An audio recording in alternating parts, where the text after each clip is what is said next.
Hello students, आज हमारा जो टॉपिक है वो है आपके पास वेन डायग्राम। जो मैथमेटिक्स में वेन डायग्राम आता है, जैसे आपके पास कभी कभी डीआई के अंदर एक क्वेश्चन आता है जिसमें आपको कहा जाता है कि कुछ स्टूडेंट्स ऐसे हैं एक स्कूल के अंदर जो मैथमेटिक्स पढ़ रहे हैं, कुछ ऐसे हैं जो रीजनिंग पढ़ रहे हैं, कुछ ऐसे हैं जो इंग्लिश पढ़ रहे हैं। अब उनमें से कुछ बच्चे ऐसे भी हैं जो इंग्लिश और मैथ दोनों पढ़ रहे हैं, कुछ ऐसे हैं जो रीजनिंग और मैथ दोनों पढ़ रहे हैं, कुछ ऐसे बच्चे भी हैं जो सारा कुछ पढ़ रहे हैं। तो ऐसे सिचुएशन में क्या होता है, वेन डायग्राम बनता है। अब वेन डायग्राम जो बनता है आपका, वो वेन डायग्राम सिर्फ एक ही परिस्थिति में बनता है जब आपके पास कम से कम तीन कैटेगरी हो। तीन से ज्यादा होगी तो कभी भी वेन डायग्राम नहीं बनेगा। वेन डायग्राम सिर्फ तभी बनेगा जब आपके पास तीन ही कैटेगरी हो। तीन कैटेगरी में आपके पास वेन डायग्राम बनता है, अदरवाइज नहीं बनता। तो इसलिए इस बात का स्पेशली ध्यान रखें कि आप वेन डायग्राम सीधा ही बनाना ना शुरू करें। जब भी आपके पास तीन कैटेगरी नजर आएगी तो आप तीन कैटेगरी के अंदर वेन डायग्राम बना सकते हैं।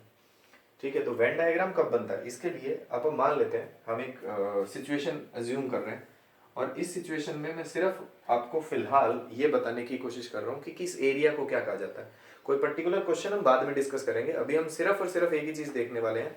वो ये है कि हम एक स्पेस को किसको क्या कहा जाता है। खासकर तीन जब आपके पास वेन डायग्राम बने हुए हों, तीन जब आपके सर्कल बने हों, तो मान लो हमारे पास ये ए है, ये मैं ले रहा हूं ऐसे बच्चे जो पास हैं सब्जेक्ट ए में, सब्जेक्ट बी में और सब्जेक्ट सी में। ये सब्जेक्ट बी के पास है, ये सब्जेक्ट सी के साथ पास है।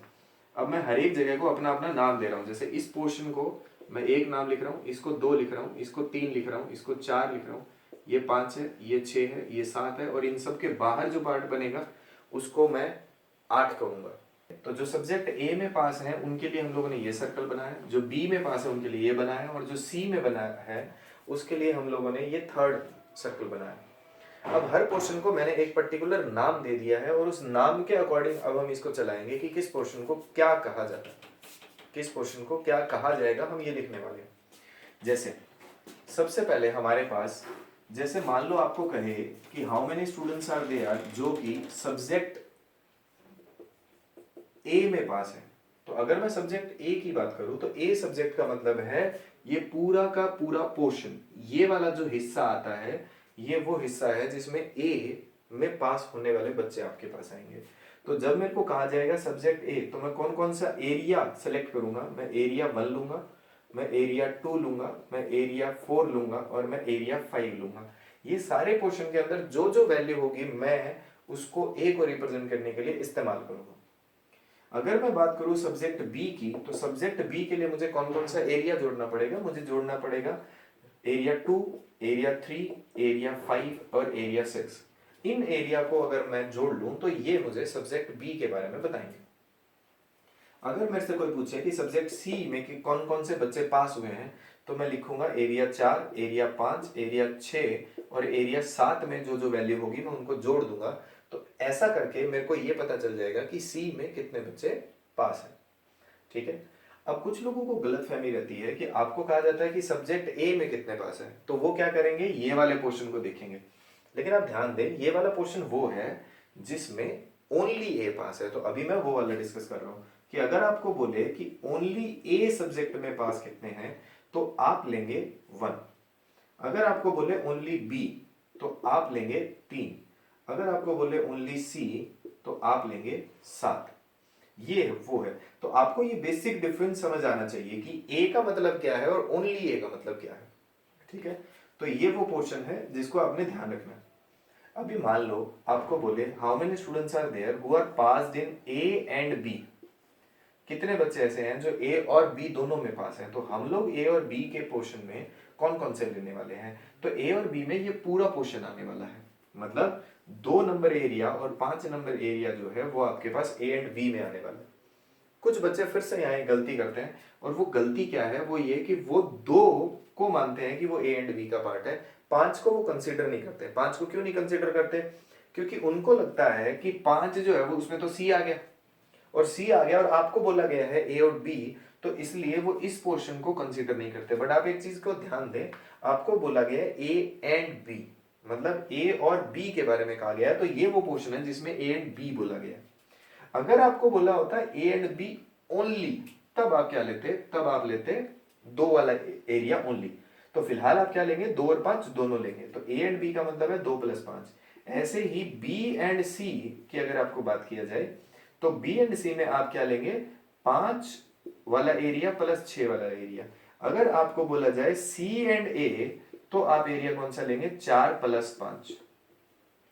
ये वो पोर्शन है जो आपने लेने हैं जब ए एंड बी बोले, बी एंड सी बोले, सी एंड ए बोले।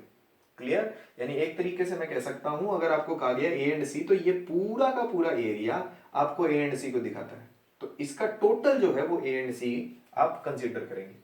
यही जो ये कंफ्यूजन है वो अब क्लियर हो जाएगी। जैसे मान लो आपको कहे ए एंड बी ओनली, तो ए एंड बी ओनली में आप कौन सा पोर्शन लेंगे, 2 लेंगे, जैसे अपन ने पहले भी डिस्कस किया। अगर आप बोले बी एंड सी ओनली, तो आप कौन सा कंसीडर करेंगे, आप लेंगे 6 नंबर। अगर आपको बोले सी एंड ए ओनली, तो आप कौन सा कंसीडर करेंगे, 4 नंबर एरिया। ये है ओनली का डिफरेंस, ये ओनली का बेसिक डिफरेंस है। अब एक चीज और ध्यान रखें, ए एंड बी ओनली को एक नाम और दिया जा सकता है, ए एंड बी में, ये आप इसके साथ भी सोच सकते हैं। आपको बोला हो सकता है A and B not C. A and B not C वाला पोर्शन जो रहेगा वो कौन सा रहेगा, ये वही रहेगा जिसमें ए एंड बी ओनली कहते हैं। यानी इसमें ए और बी तो हो, या तो ओनली ए एंड बी कहे, यानी ए और बी हो लेकिन सी ना हो, वो वाला पोर्शन। तो ठीक ऐसे ही इसको आप बोल सकते हैं B and C not A, ये पोर्शन। ये वाले पोर्शन को आप ये भी बोल सकते हैं सी एंड ए नॉट बी। तो ये पोर्शन आपको क्या कहलाएगा, सी एंड ए नॉट बी। तो आपको ये स्पेस थोड़ा सा ध्यान से रखना है कि किस जगह को क्या कहा जाता है, क्योंकि अक्सर इसी में गलती होती है। वेन डायग्राम में और बड़ी ज्यादा कैलकुलेशन नहीं आती, सिर्फ आपको एरिया अच्छे से पता होगा तो ये चीजें क्लियर हो जाएगी। ठीक है, तो एक ये पोर्शन हो गया। ठीक है, इसके बाद और क्या क्या है वो भी हम देखते हैं।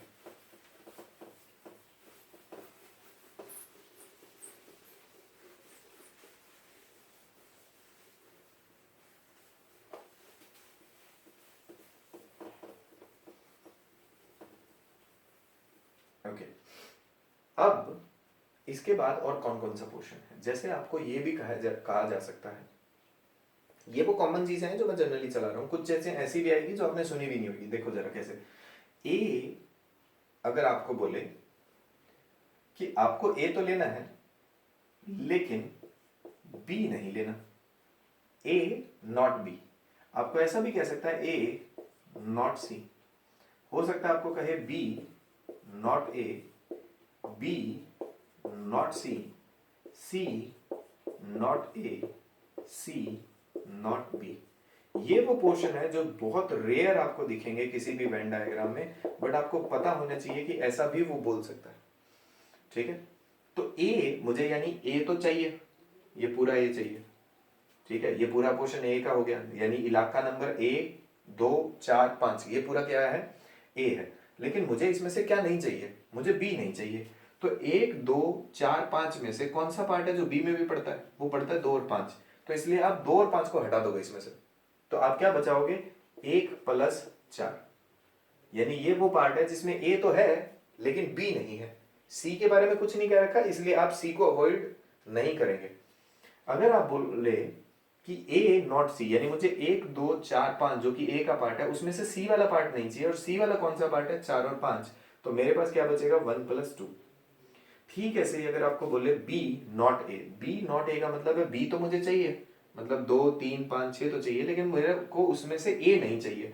ए कौन कौन से पार्ट में है, 2 और 5 वाले पार्ट में है, इसलिए मेरे पास बी तो चाहिए, ए नहीं चाहिए। तो मेरे पास क्या बचेगा, 3 और 6, ये वो हिस्सा है बी का जिसके अंदर बी तो है पूरे में लेकिन ए नहीं है। ठीक है, सही। आपको बोले बी नॉट सी, तो बी का हिस्सा तो चाहिए, सी नहीं चाहिए, so I am left with 2 plus 3। ठीक है, सही। अगर आपको बोले सी नॉट ए, इसका मतलब सी के इलाके में से ए वाला पोर्शन घटा दो, तो आपके पास बचेगा 7 प्लस 6। ठीक है, सही। अगर आपको बोले सी नॉट बी, तो आप सी वाले पोर्शन में बी हटा दो, यानी 5 और 6 हटा दो, तो आपके पास बचेगा 4 और 7। ये बहुत रेयर दिखता है, लेकिन आपको पता होना चाहिए कि किस इस वाले की जरूरत भी पड़ सकती है कभी कभी। जैसे जैसे आजकल पेपर टफ होता जा रहा है, तो आपको ऐसी वर्डिंग यूज की जा सकती है जो जनरली आपको नहीं दिख रही होती है, तो आप इसका ध्यान रखें। ठीक है, इसके बाद कुछ और बड़ी कॉमन सी चीजें आती है। जैसे अगर आपको कहे how many students are there who are passed in at least 1 subject, कितने बच्चे ऐसे हैं जो एक सब्जेक्ट में पास है। तो एक सब्जेक्ट में पास की बात करोगे तो हमें चाहिए एक में एटलीस्ट वन, का मतलब है एक में भी हो सकता है, दो में भी हो सकता है, तीन में भी हो सकता है, चार क्योंकि हमारे पास नहीं है तो एक दो तीन सब में चलेगा। तो हमें कौन से चाहिए, एक, एक वाले हो गए एक, तीन और सात, दो वाले हो गए दो, चार, छ, तीन वाला हो गया हमारे पास पांच। तो मेरे को सारे लेने हैं, तो मैं लूंगा 1+2+3+4+5+6+7। इसमें एक सब्जेक्ट वाले भी आ गए, दो वाले भी आ गए, तीन वाले भी आ गए, तो ये हो गया एटलीस्ट वन। अगर आपको कहा जाए एटलीस्ट टू सब्जेक्ट, तो एटलीस्ट टू सब्जेक्ट की अगर बात करेगा तो एटलीस्ट टू में हमें दो भी चाहिए, तीन भी चाहिए। तो एटलीस्ट टू का मतलब 2+4+5+6, ये वो पोर्शन है जिसमें एटलीस्ट टू सब्जेक्ट पास है। अब एक टर्म और आती है exactly two subject. Exactly two subject की जब आपको बात करेगा तो आप समझो जरा, एग्जैक्टली टू सब्जेक्ट का मतलब है जो सिर्फ दो सब्जेक्ट में पास है, ना एक में ना तीन में, ठीक है। तो वो कौन सा पोर्शन है, 2, 4, 6, तो 2+4+6, ये वो पोर्शन है जिसके अंदर एग्जैक्टली दो सब्जेक्ट पास है, ठीक है। यहां इसके बाद आपको बोल सकता है एटमोस्ट भी यूज किया जा सकता है। तो अगर आपको बोले एटमोस्ट टू सब्जेक्ट तो आप कौन सा पोर्शन लेंगे, एटमोस्ट दो का मतलब ज्यादा से ज्यादा दो हो सकते हैं, दो से ज्यादा नहीं होने चाहिए। तो एक भी हो सकता है, मतलब दो भी हो सकता है, एक भी हो सकता है और जीरो भी हो सकता है। अभी तक हम लोगों ने आठ को यूज नहीं किया है, बट आठ क्या है, जो सबसे बाहर है, जो किसी भी सब्जेक्ट में पास नहीं हुआ है। तो आप क्या कर सकते हैं, एटमोस्ट टू का मतलब है ज्यादा से ज्यादा दो। तो दो भी हो सकते हैं, यानी कौन से, 2+4+6, ये वो कौन से वाले हैं, दो वाले। एक भी हो सकते हैं, जैसे 1+3+7, ये एक वाले भी हो, और जीरो वाले भी हो सकते हैं। कभी कभी क्या करते हैं हम लोग, एटमोस्ट में जीरो वाला कंसीडर नहीं करते, लेकिन हम एटमोस्ट में हमें जीरो कंसीडर करनी चाहिए, ठीक है। एटमोस्ट टू का मतलब है ज्यादा से ज्यादा दो, तो दो भी हो सकता है, एक भी हो सकता है और जीरो भी हो सकता है। तो अपने ये भी ध्यान रखना। क्लियर हो गया। अगर अपने को बोले at most one, at most one subject, एक सब्जेक्ट की अगर बात करें तो मैक्सिमम एक हो सकता है, मतलब एक भी हो सकता है जैसे कि 1, 3 और 7, और जीरो भी हो सकता है, मतलब 8 भी आप इसमें कंसीडर कर सकते हैं। तो एट मैक्स क्या हो सकता है आपका, एक सब्जेक्ट, यानी कितने बच्चे ऐसे हैं जो सिर्फ, मतलब मैक्सिमम एक सब्जेक्ट में पास है। तो मैक्सिमम एक सब्जेक्ट का मतलब है एक में भी हो सकता है, तीन में भी हो सकता है, मतलब एक सब्जेक्ट में भी हो सकता है जैसे कि ये 1, 3 और 7 है, और जीरो सब्जेक्ट में भी हो सकता है। तो आपको ये भी कंसीडर करना। क्लियर। चलिए नेक्स्ट देखते हैं।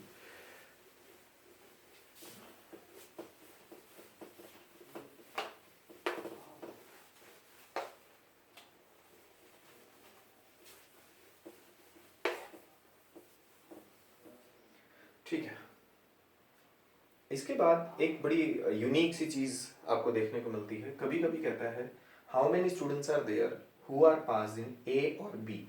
आपको क्या देता है, ए और B, how many students are there who are pass in A और बी, यानी ए में भी हो सकते हैं, बी में भी हो सकते हैं, या दोनों में भी हो सकते हैं। क्योंकि कभी कभी ये गलत फहमी हो जाती है कि ए और बी का मतलब है ए या बी, बट ए या बी का मतलब है ए भी हो सकता है, बी भी हो सकता है, दोनों भी हो सकता है। इसलिए ए और बी में आप कौन सा कंसीडर करेंगे, 1+2+3+4+5+6, यानी आपके पास ये वाला पोर्शन है ए का, ये है बी का, तो ए भी हो सकता है, बी भी हो सकता है, और दोनों भी हो सकते हैं। तो ये चीज आपने ध्यान रखनी है। उसके बाद हो सकता है बी और सी। तो बी और सी, तो आप लेंगे 2+3+4+5+6+7, ये सारे आपके पास किस में आते हैं, बी और सी में। अगर आपको बोले सी और ए, तो सी बी का भी पूरा गोला आप लेंगे, ए का भी पूरा गोला आप लेंगे। तो ए का पूरा गोला है 1+2+4+5, फिर सी के पूरे गोले में से, क्योंकि हम लोगों के पास 4 और 5 यूज हो चुका है, तो 6 और 7 और ऐड करेंगे, तो ये हो गया ए सी और ए और सी, और सी और ए एक ही बात है। अब एक चीज और ध्यान रख सकते हैं, ये बड़ी जरूरी है कि ए और बी का मतलब होता है ए यूनियन बी, बी और सी का मतलब होता है बी यूनियन सी, सी और ए का मतलब होता है सी यूनियन ए, ऐसा बोल सकते हैं। और यूनियन का जो फॉर्मूला है वो आपको बहुत अच्छे से पता होगा कि ए यूनियन बी का मतलब होता है उसमें ए भी चलेगा, उसमें बी भी पूरा चलेगा, लेकिन उसमें से ए इंटरसेक्शन बी वाला हिस्सा हटा देंगे। इंटरसेक्शन का मतलब वो हिस्सा जो ए और बी का कॉमन पार्ट है, क्योंकि जब आप ए लेते हो तो पूरा ही आ गया, बी लेते हो तो पूरा ही आ गया, लेकिन जब आपने ए लिया तो 2 और 5 इसमें भी आए, जब बी लिया तब भी 2 और 5 इसमें आए, तो हमें एक बार इनको घटाना पड़ेगा, तो इसलिए हम इंटरसेक्शन का पार्ट घटा देते हैं।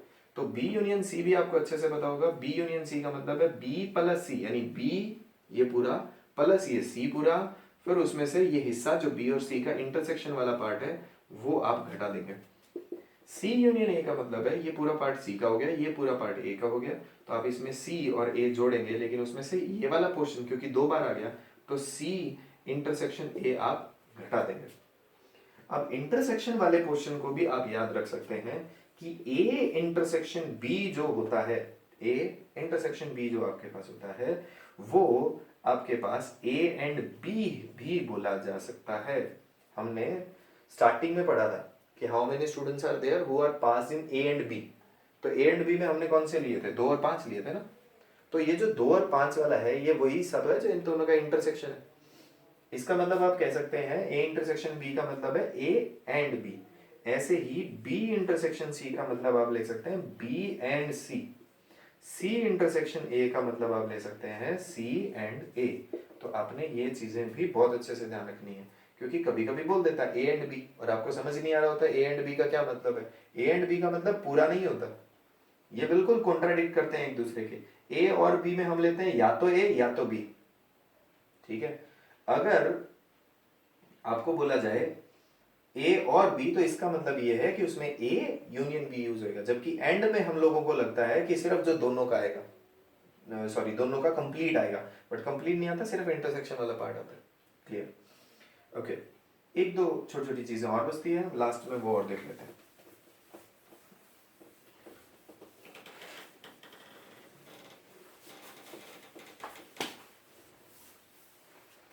लास्ट चीज जो हम लोग पढ़ने वाले हैं वो है ए और बी और सी, जिसका मतलब जैसे हमने अभी अभी सीखा A union B union C, ठीक है। तो उसमें आप क्या यूज करेंगे, उसमें आप ये पूरा पोर्शन यूज करेंगे 1 + 2 + 3 + 4 + 5 + 6 + 7, ये सारा का सारा पोर्शन जो है, 3 2 बार आ गया, तो आप लेंगे 1 + 1 A union B union C में क्या लेंगे 1 + 2 + 3 + 4 + 5 + 6 + 7, यानी सारा का सारा पोर्शन जो है वो आपके पास ए यूनियन बी में आ जाएगा, ठीक है। ये पूरा का पूरा portion A union B union C में आ जाएगा। A union B union C के फॉर्मूले की कभी कभी जरूरत पड़ती है, वो होता है ए यानी पूरा ए प्लस बी यानी पूरा बी, सी मतलब यानी पूरा C, minus A intersection B, A intersection B मतलब ए एंड बी भी कह सकते हैं हम, माइनस बी इंटरसेक्शन सी यानी जो बी और सी दोनों में आता है, माइनस सी इंटरसेक्शन ए मतलब जो सी और ए में दोनों में आता है, plus A intersection B intersection C, ठीक है। A intersection B intersection C जो तीनों का पोर्शन है। A intersection B intersection C जो है एक तरीके से आप कह सकते हैं जो A intersection B intersection C है उसको आप लिख सकते हैं जो ए में एंड बी में एंड सी में पास हो, ठीक है, वो वाले। और इसको आप कह सकते हैं जो ऑल सब्जेक्ट में पास है, ठीक है, ऑल पास। क्लियर हो गया? ऑल फेल अगर आपको चाहिए तो वो कौन सा पार्ट होगा जो सबसे बाहर है, यानी 8 वाला जो है वो ऑल फेल है। आप इसको ये भी बोल सकते हो 8 वाले पार्ट को कि ऐसा कौन सा बच्चा है जो किसी में भी पास नहीं है, यानी जो है नन पास, तो उसको भी आप 8 ही कंसीडर करेंगे, तो 8 वाले क्वेश्चन को आप कह सकते हैं नन पास।